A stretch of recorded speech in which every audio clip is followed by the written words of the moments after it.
Assalamualaikum warahmatullahi wabarakatuh. Hari ini saya akan menjelaskan materi ekonometrika yang terkait dengan yang namanya interpretasi tanda dan besaran ya. Jadi interpretasi tanda dan besaran ini sebelum masuk ke sini kita harus masuk dulu ke dalam bagaimana cara kita untuk memahami hasil dari regresi olahan itu baik dari SPSS maupun olahan dari yang namanya hasil output dari yang namanya EViews ya. Jadi interpretasi ini kalau kalian lihat pada modul kalian pada halaman 32, dia sudah berisi yang namanya keterangan dari variabel yang terikat atau variabel Y. Ada nilai konstanta, nilai koefisien variabel X1, nilai koefisien variabel X2, dan juga yang namanya nilai residual ya. Jadi apa maksud dari interpretasi? Jadi interpretasi ini artinya memaknai model yang sudah kalian olah sehingga dapatlah hasilnya bentuknya seperti ini. Jadi kalau kita gambarkan atau kita tuliskan untuk model yang penelitian yang sebelum kita lakukan regresi. Jadi kalau kita menggunakan yang namanya analisis regresi sederhana ataupun berganda, seperti yang kita tahu cara menyusun persamaannya adalah Y sama dengan alfa plus minus beta 1 X1 plus minus beta 2 X2 plus EI. Jadi di sini ada dua variabel bebas X1 dan X2 ya. Nah, misalkan persamaan yang kita gunakan dalam hal ini adalah mengenai bagaimana penjualan itu dipengaruhi oleh yang namanya biaya promosi dan juga dipengaruhi oleh variabel yang kedua yaitu kompetitor ya. Jadi sudah ada data yang sudah ada di modul kalian. Kemudian nanti selanjutnya kita akan meregresi data tersebut baik itu menggunakan SPSS maupun menggunakan EViews. Nanti kemudian akan memperoleh hasil estimasinya. Nah, yang ini kita lihat ini adalah contoh hasil estimasi dari yang namanya EViews pada halaman 24 ya. Jadi di sini hasil estimasi dari EViews kita sudah bisa mengetahui berapa nilai koefisien dari konstanta, nilai koefisien dari X1, nilai koefisien dari X2. Di sini juga sudah ada keterangan berapa nilai R square-nya. Terus ada nilai statistik atau nilai T hitung ya, ada T hitung untuk konstanta, T hitung untuk X1, T hitung untuk X2, dan juga nilai F hitung. Nilai F hitung dalam model persamaan ini ya.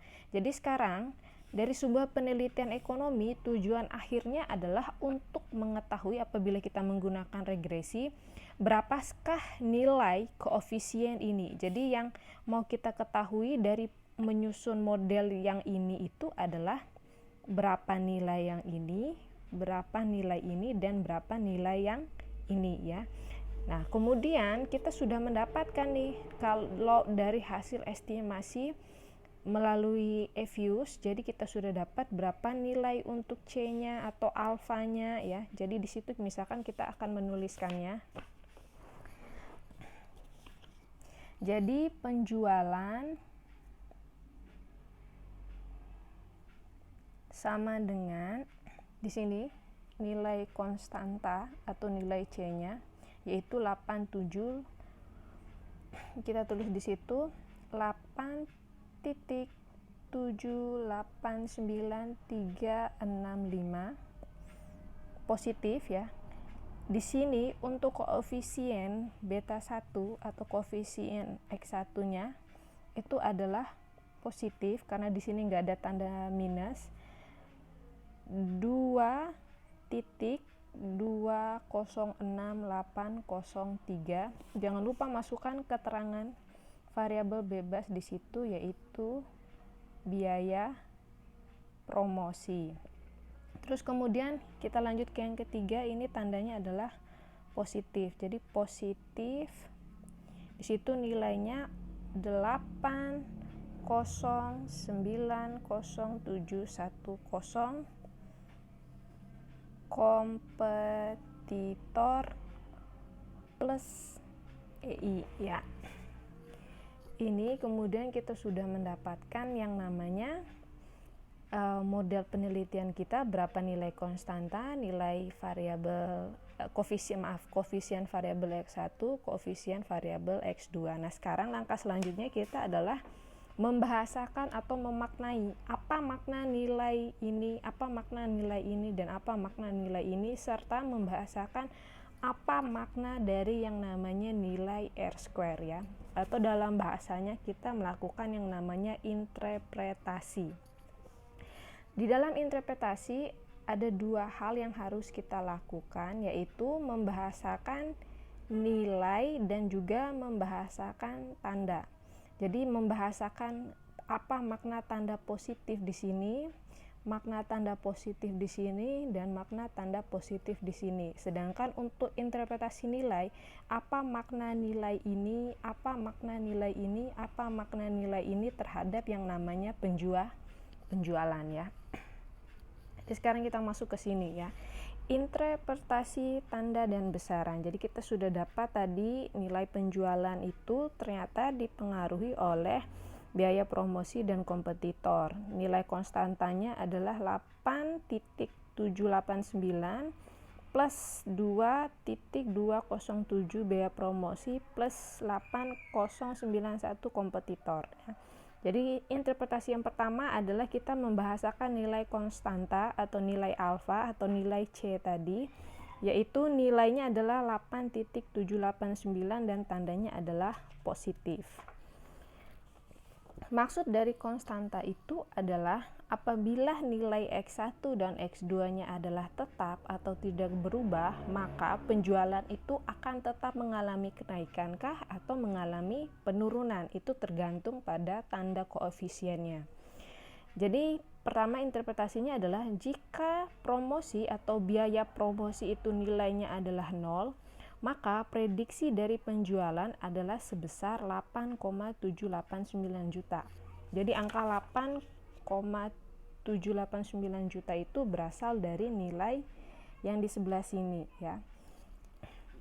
Makna tanda positif pada konstanta adalah jika biaya promosi dan juga jumlah kompetitor adalah tetap atau sama dengan 0.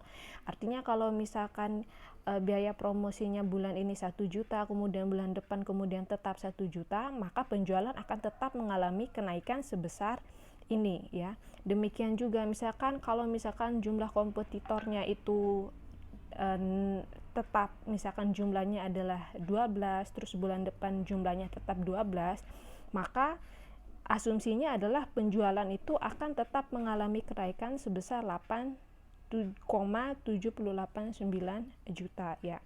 Artinya X1 dan X2 itu tidak mengalami perubahan nilai, maka penjualan akan tetap mengalami kenaikan ya.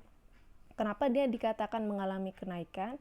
Karena di sini tandanya adalah positif. Tetapi kalau misalnya tanda koefisien di sini adalah negatif, jadi minus 8,789, maka yang terjadi justru adalah penurunan terhadap yang namanya angka penjualan. Nah, sekarang kita masuk ke interpretasi yang kedua, yaitu interpretasi untuk X1 atau variabel bebas 1, yaitu biaya promosi. Tanda koefisiennya adalah positif ya. Tadi kita peroleh dari ini, tandanya positif ya. Nah, tanda positif ini apa artinya dan apa makna dari 2,207 ya. Jadi artinya adalah jika promosi itu mengalami kenaikan, biaya promosi itu mengalami kenaikan sebesar 1 juta, maka penjualan itu akan naik sebesar 2,207 juta. Dengan asumsi nilai kompetitor ini adalah tetap, artinya tidak dipengaruhi oleh kenaikan atau penurunan jumlah kompetitor ya.